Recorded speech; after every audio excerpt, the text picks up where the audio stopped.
Oremos ao Senhor. Ó Deus bendito, buscamos a Tua graça em oração, Senhor. Pedimos a assistência do Teu Santo Espírito, vindo sobre nós a nos iluminar nesta manhã. Pedimos que Tu removas as barreiras que há em nós e que dificultam a nossa audição da Tua palavra clara e redentora. Remove nosso coração aflições e barreiras, seja quais forem. Assista-nos pela Tua graça e pelo Teu amor. Te pedimos em nome de Jesus. Amém. Facilmente, nós nos reconhecemos abençoados por Deus quando experimentamos períodos de paz, prosperidade ou saúde na nossa vida. Dizemos, estou tendo um período tão abençoado, está sendo tão feliz a minha vida. Porém, quando nós experimentamos perdas, dores ou sofrimentos, nós iniciamos um período duro de provação da nossa própria fé. E com a persistência desse quadro medonho, quando estas coisas não nos abandonam, mas insistem em se fazerem presentes na nossa vida, nós chegamos até mesmo a ter a sensação que as nossas forças não darão conta de perseverar em meio às dificuldades que a vida nos apresenta. Algumas pessoas chegam até mesmo ao colapso físico e emocional, caindo, por exemplo, na depressão. Portanto, eu gostaria de, com este cenário em mente, refletir com vocês nesta manhã sobre a seguinte pergunta: como encarar a vida e perseverar na fé se o cenário que nos rodeia permanece tenebroso e não parece apresentar indícios de que vai mudar? Como? Esta é a grande pergunta que se instala. Como eu prosseguirei com fé em Deus, com capacidade de adorar, de louvar e ir adiante se as circunstâncias não dão mínimo sinal de mudança? Para isso eu lhe convido a abrir a palavra do Senhor no livro do Gênesis, no capítulo 36, nos versículos de 16 a 29. Nós vamos acompanhar a trajetória do patriarca Jacó, depois que ele sai de Siquém, após regressar a Canaã. Acompanhe a leitura da palavra do Senhor que passo a fazer, que assim nos diz. Gênesis 36, a partir do verso de número... 35, a partir do verso de número 16. Gênesis 35, a partir do verso de número 16 até o verso de número 29. Partiram de Betel, e havendo ainda pequena distância para chegar a Efrata, deu à luz Raquel um filho, cujo nascimento lhe foi a ela penoso. Em meio às dores do parto, disse-lhes a parteira: não temas, pois ainda terás este filho.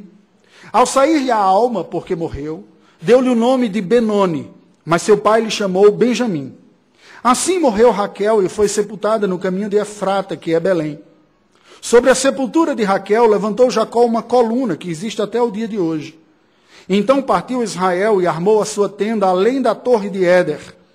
E aconteceu que, habitando Israel naquela terra, foi Rúben e se deitou com Bila, concubina de seu pai, e Israel o soube. Eram 12 os filhos de Israel: Rúben, o primogênito de Jacó, Simeão, Levi, Judá, Issacar e Zebulon, filhos de Lia. José e Benjamim, filhos de Raquel. Dan e Naftali, filhos de Bila, serva de Raquel. E Gade e Azer, filhos de Zilpa, serva de Lia. São estes os filhos de Jacó, que lhe nasceram em Padã Arã. Veio Jacó a Isaque, seu pai, a Manre, a Quiriate Arba, que é Hebron, onde peregrinaram Abraão e Isaque. Foram os dias de Isaque 180 anos. Velho e farto de dias, expirou Isaque e morreu, sendo recolhido ao seu povo. E Esaú e Jacó, seus filhos, o sepultaram. Este momento na vida do patriarca Jacó foi o momento que teceu para ele, ou configurou este cenário tenebroso. Pois desde que chegara à terra prometida por Deus, em obediência ao ordenamento de Deus para a sua vida, Jacó havia experimentado impactantes encontros com Deus também, ouvido promessas gloriosas, pactuais, patriarcais que lhe foram reafirmadas. Mas, por outro lado, a realidade que ele passou a experimentar não parecia em nada com as bênçãos que Deus havia lhe prometido e reafirmado. Desde que ele voltara à terra prometida, Jacó experimentara, primeiro, a dor de ter a sua filha estuprada lá em Siquém. Segundo, a surpresa de ver 2 dos seus filhos sendo responsáveis por uma chacina naquela cidade para vingar a desonra de sua irmã. Terceiro, lutos seguidos. Luto pela sua mãe Rebeca, que ele não teve a oportunidade nem mesmo de se despedir, que o texto sagrado registra apenas o sepultamento de Débora. Luto pela sua amada Raquel, aquela que ele se apaixonou tremendamente, que era a delícia de seus olhos, e no nascimento do segundo filho vem aparecer. O luto pelo seu pai Isaque, quando ele volta à terra de Canaã, desfruta pouco tempo, depois sepulta o seu pai Isaque. E o luto pelo seu filho predileto José, que vai ocorrer um pouco mais, pois ele acreditava que o seu filho tinha morrido. Então o luto ele experimenta, embora o filho não tivesse morrido, mas o luto ele experimenta, a perda do seu filho amado. E ainda, havia-lhe sobrado Esaú como seu irmão, mas desde que ele regressa, Esaú passou a viver na terra de Seir, a sudeste da região de Canaã, e a distância do seu irmão também. Tais perdas, seguida de uma prolongada inalteração significativa na sua vida. 22 anos José esteve no Egito e houve silêncio divino para com Jacó. 22 anos, imaginem vocês. Depois de todas essas perdas, na terra prometida, sem a esposa amada, sem o pai, sem o filho amado, olhando e vendo dentro de casa 2 assassinos, uma filha estuprada, e Deus 22 anos sem dar nenhuma palavra mais para Jacó. Que cenário medonho.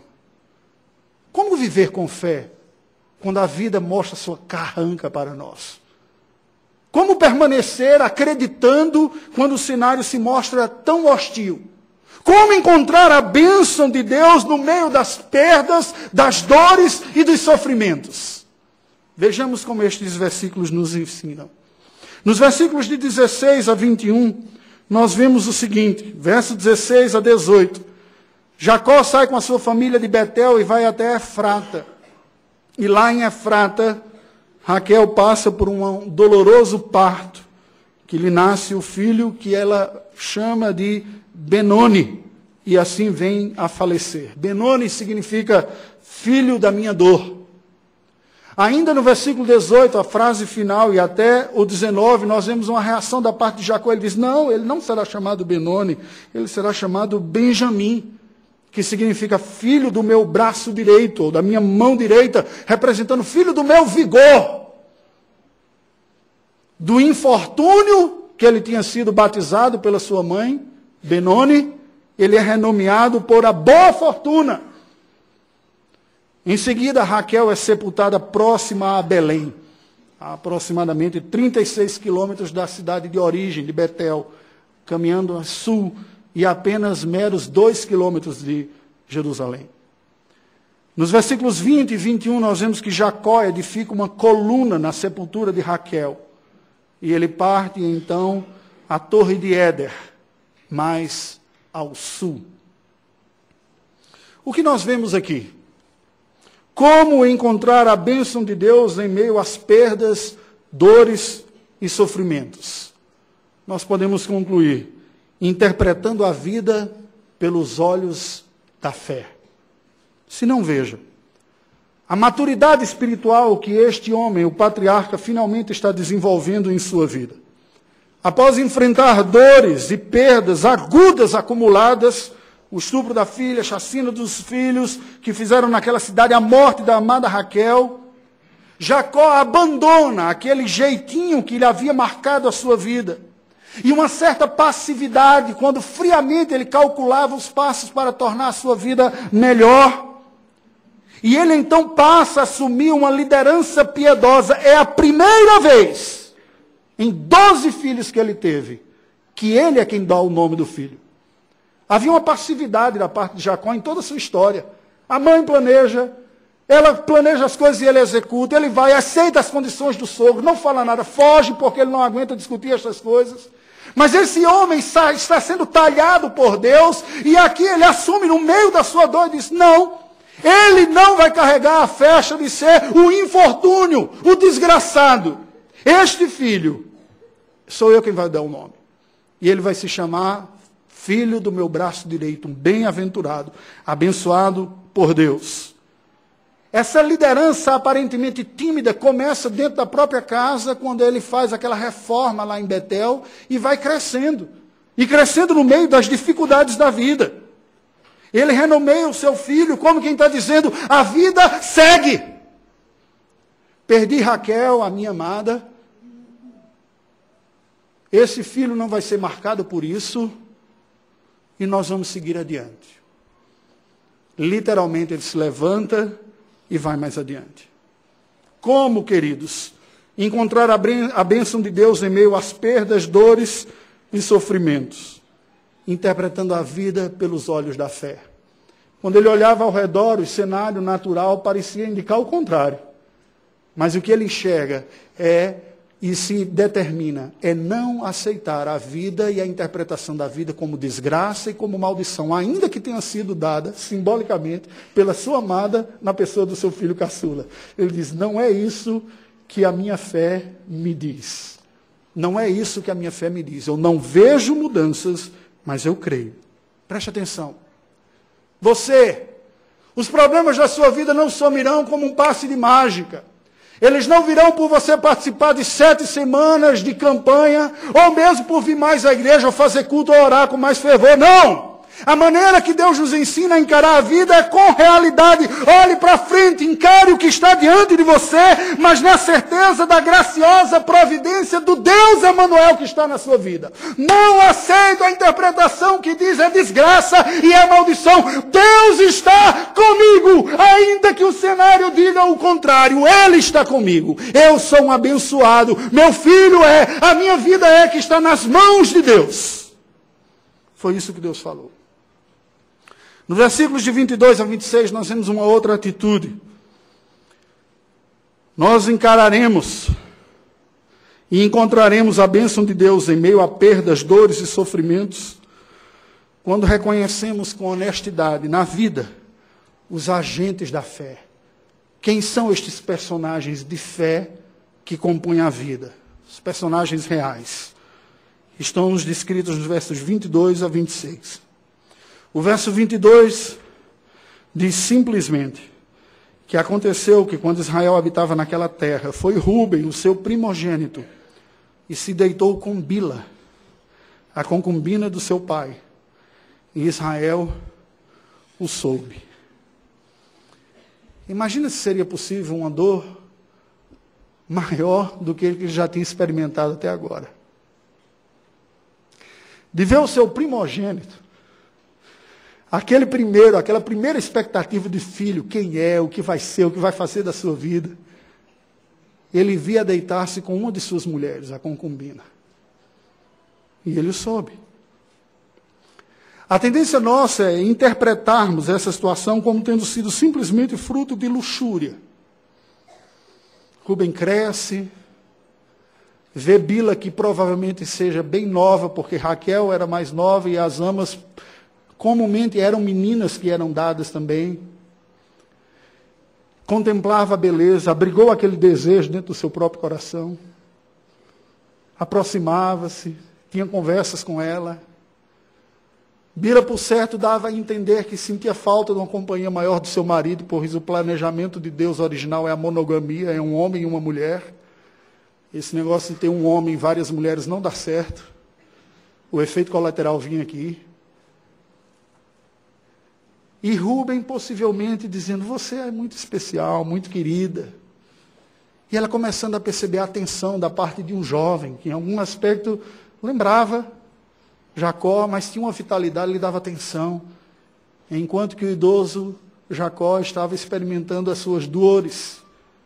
E ela foi abrigando aquilo em seu coração, aquele desejo, sentindo-se bem com aquela companhia, com as palavras, porque as traições ocorrem normalmente assim, num crescente de abrigar no coração desejos indevidos, simplesmente por se sentir bem. E evolui depois de dizer, eu também tenho o direito de ser feliz. Por que só a outra? Por que eu não posso ter um momento de alegria ou de prazer?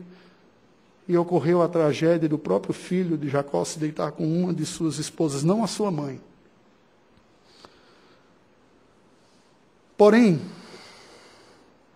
há uma outra explicação para isso, de que esse gesto teria sido mais político do que de luxúria. No mundo antigo, o gesto de deitar-se com a concubina do pai seria considerado um gesto de afronta política, porque isso demandaria alguma resposta, obviamente. Veja que Absalão faz a mesma coisa quando quer desmoralizar o seu pai Davi, dizer, eu agora sou rei. Papai é um velho esquecido que nem se defender sabe mais, nem fará.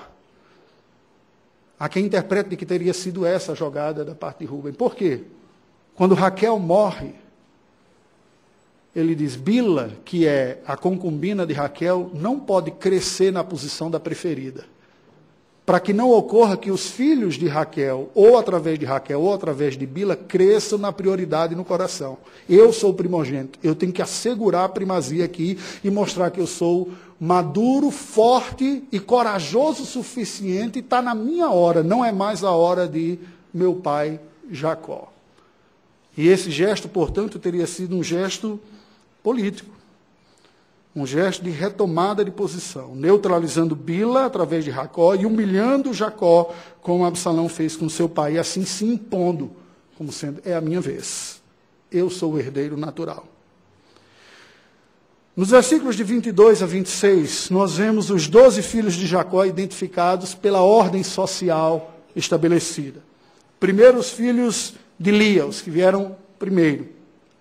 Depois os filhos de Raquel, os dois, que vieram depois, por ser ela, não a ordem cronológica propriamente, mas a ordem de importância das mulheres onde entraram aqui.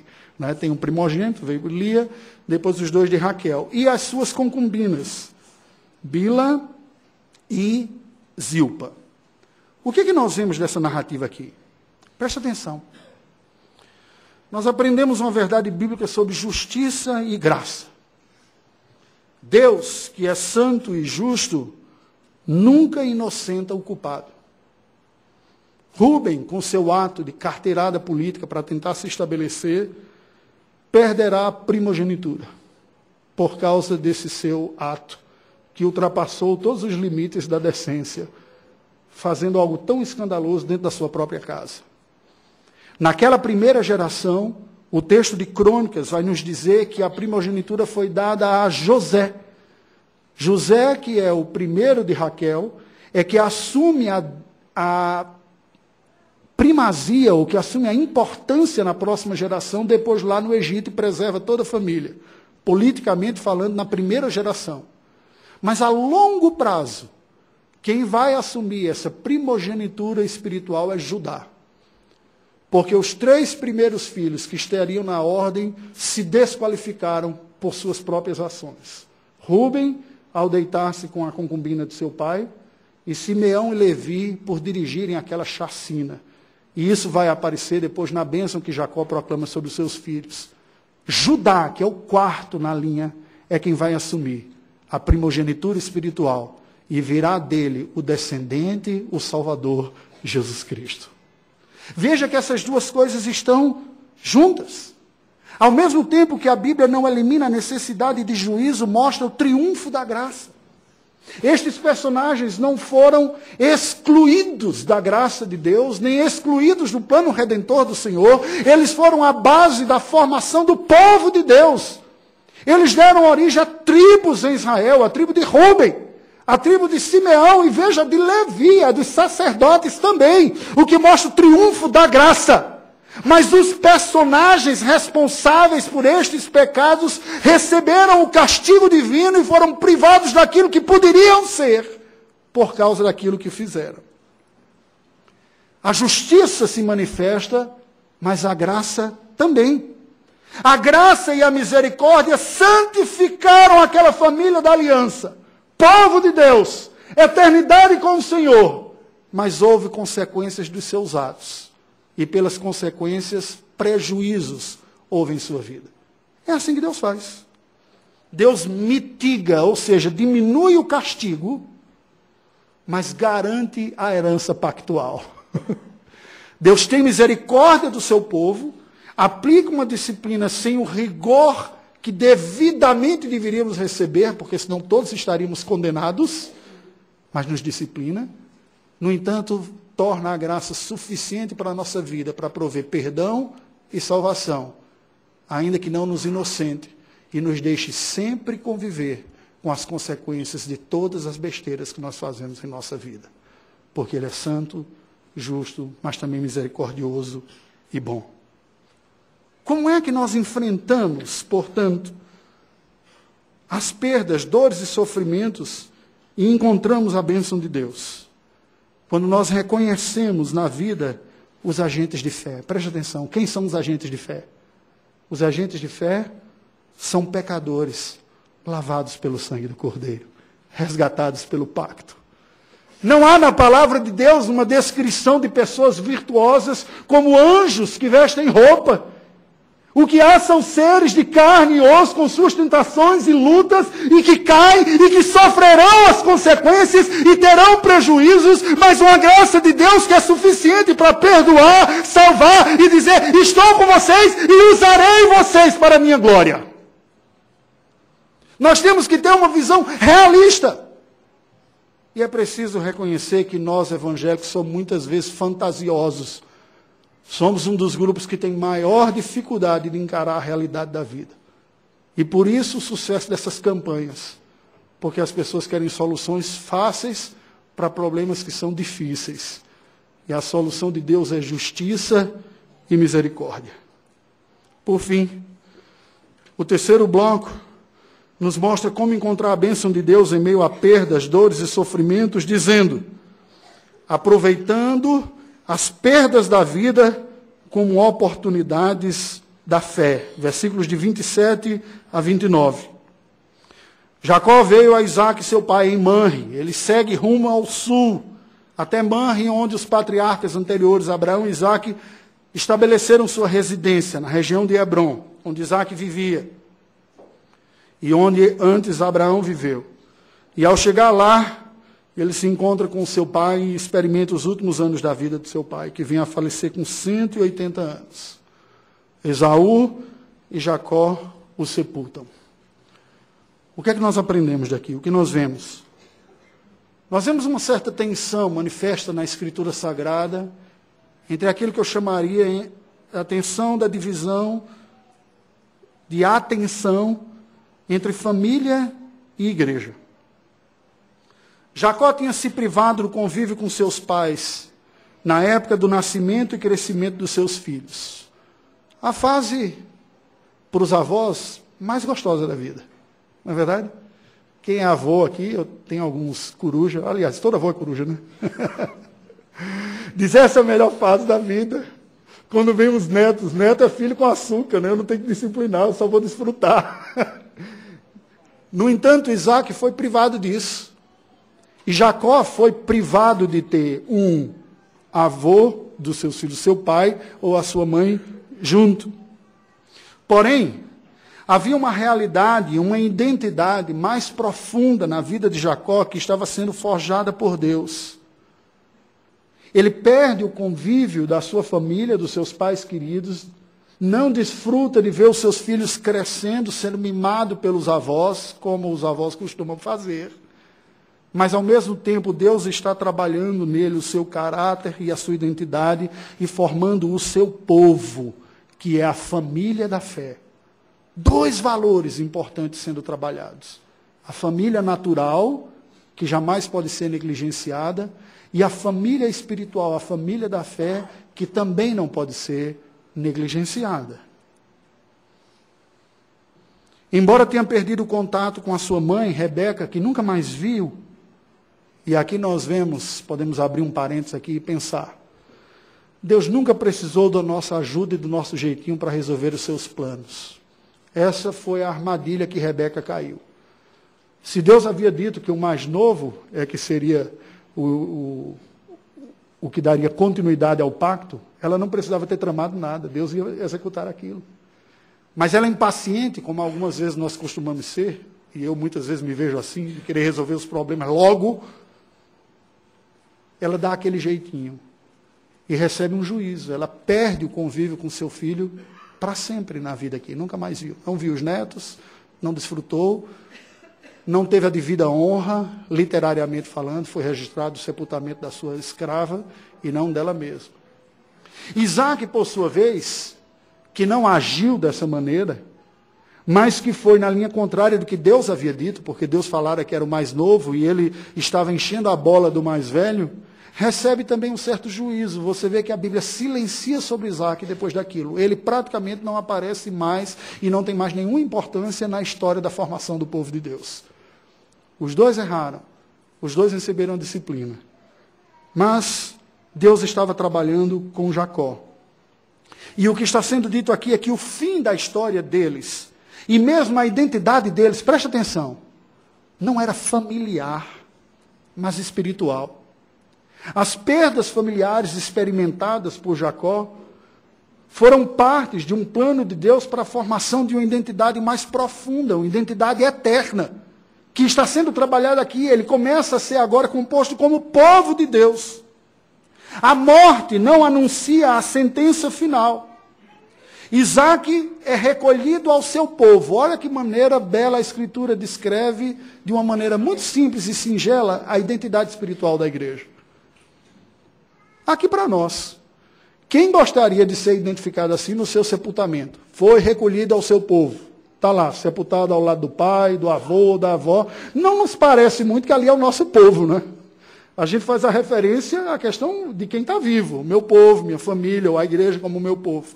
Mas essa é uma maneira discreta da Bíblia dizer que a identidade deste povo estava em ser povo de Deus.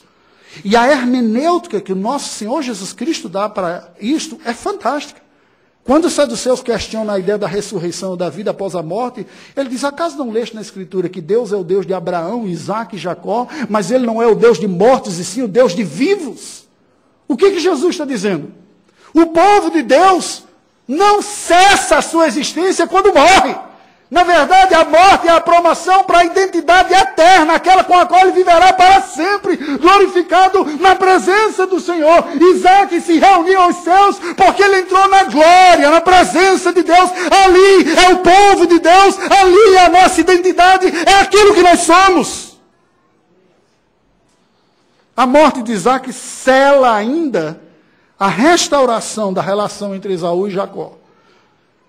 Ele que estava com medo, Jacó quando volta, Esaú que vê que são duas famílias grandes, e vai, se distancia, se reúnem e juntos e pacificamente sepultam o seu pai.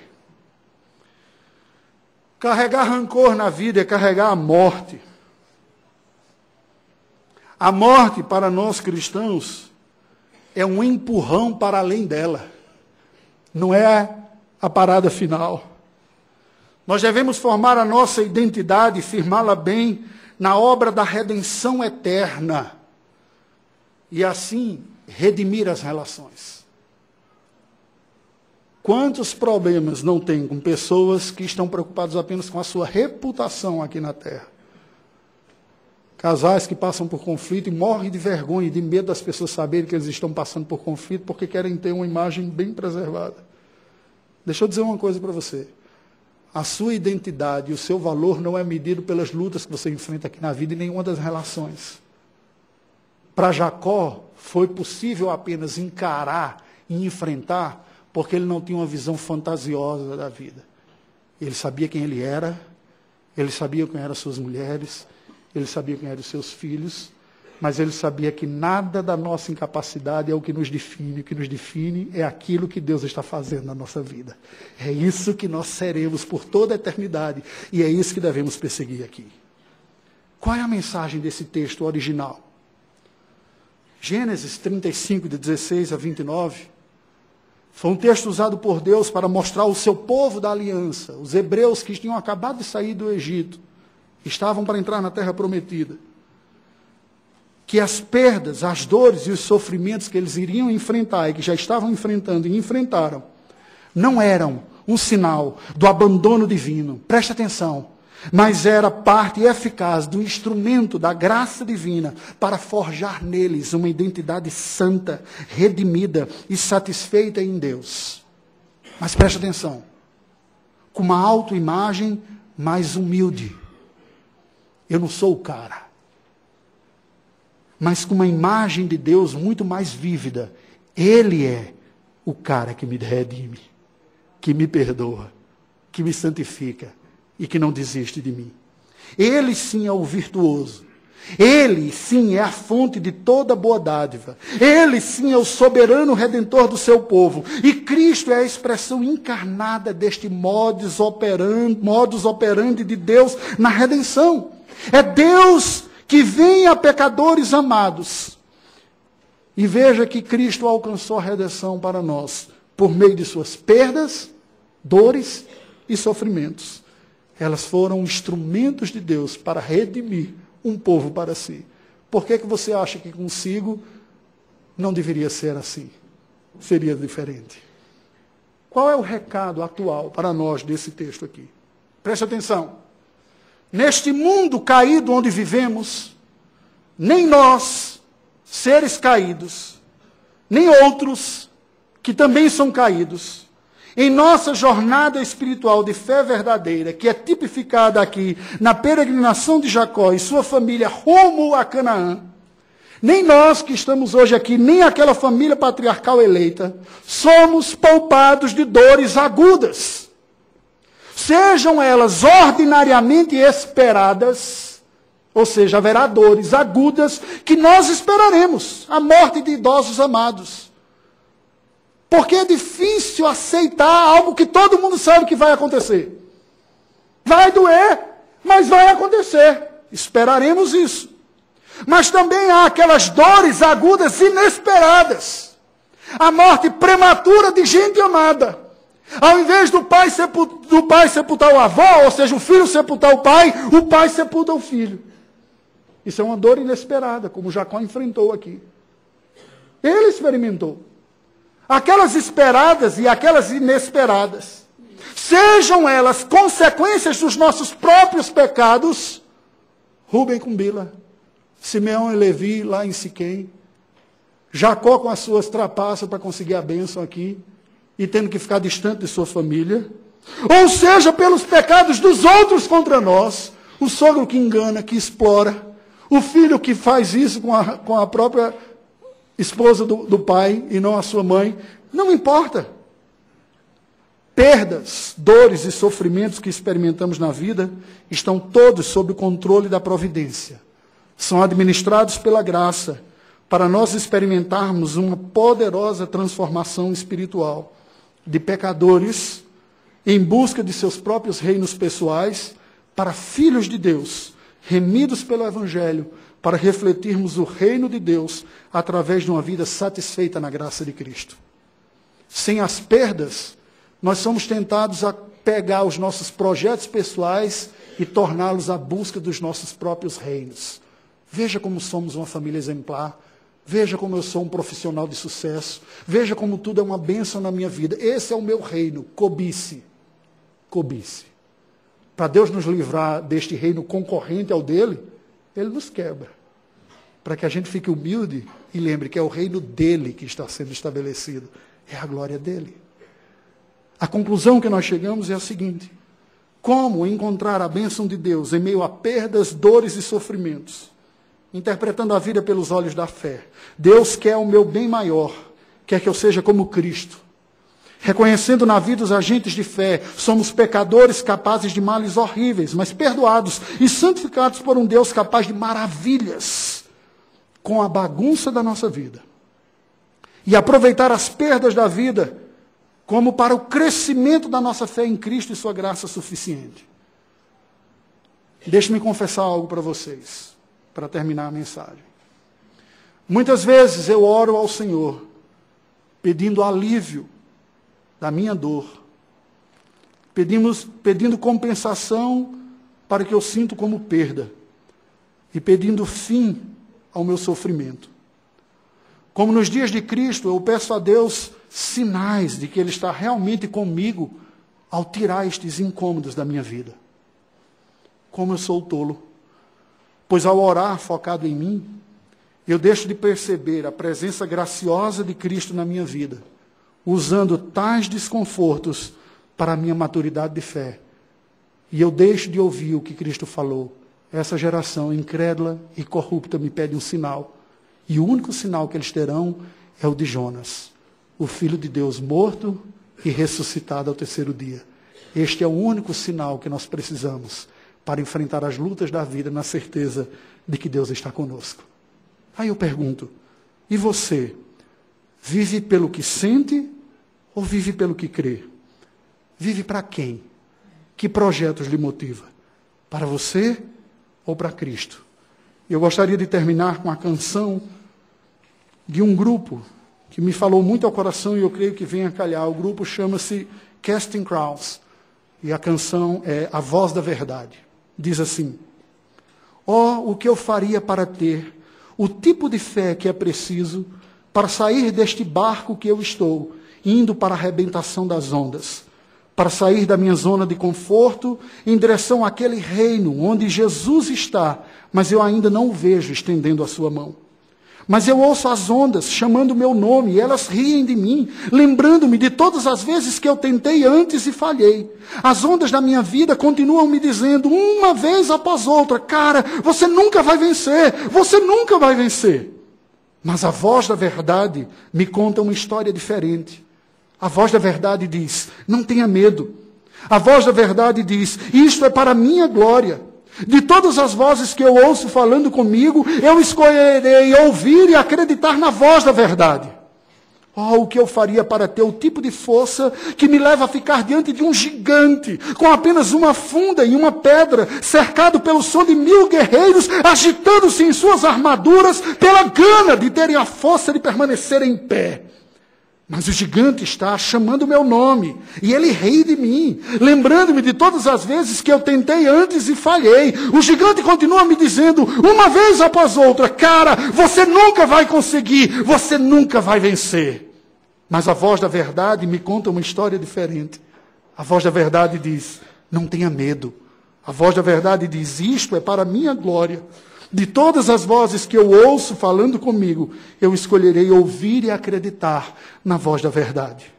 Porém, a pedra era do tamanho certo para colocar o gigante no chão. E as ondas não parecem mais tão altas assim. De cima de todos eu olharei para baixo. Eu vou subir com as asas das águias. E então eu vou parar e ouvir o som da voz de Jesus, como uma canção vindo sobre mim. Eu escolherei ouvir e acreditar na voz da verdade, pois a voz da verdade me conta uma história diferente. A voz da verdade diz, não tenha medo. A voz da verdade diz, isto é para a minha glória. De todas as vozes que eu ouço falando comigo, que são muitas, não é?